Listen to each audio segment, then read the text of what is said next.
ભરૂચના નર્મદા નદી કિનારે આવેલ દશાશ્વમેઘ ખાતે સોમનાથ મંદિરમાં ભવ્ય મહાઆરતીનું આયોજન કરાયું। મહાશિવરાત્રિના પાવન મહાપર્વ નિમિત્તે ભરૂચના દશાશ્વમેઘ ઘાટ ખાતે મહાઆરતીનું આયોજન કરવામાં આવ્યું હતું, જેમાં જિલ્લા ભાજપ પ્રમુખ મારુતિ સેટોદરિયા, ધારાસભ્ય રમેશભાઈ મિસ્ત્રી, પૂર્વ ધારાસભ્ય દુષ્યંતભાઈ પટેલ, નીરલભાઈ પટેલ, જિલ્લા પંચાયત કારોબારી ચેરમેન ધર્મેશ મિસ્ત્રી, પૂર્વ પાલિકા પ્રમુખ અમિત ચાવડા તથા આયોજકોએ મહાઆરતી ઉતારી ધન્યતા અનુભવી હતી। हर हर महादेव। आज महाशिवरात्रि दशाश्वमेघ घाट मां नर्मदाना किनारा पर सोमनाथ दादा सोमनाथ महादेव विराजमान है।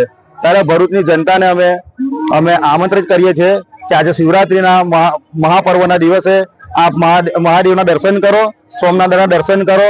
आवीने भांगनी प्रसादी है, फराળી खीर है, फराળી सब्जी है अने रुद्राक्ष भेट पेटे आपवामां आवे छे। तो आप सौ आवी सोमनाथ महादेव दर्शन करी धन्यता अनुभवो। भरूचवासीने मारा हर हर महादेव।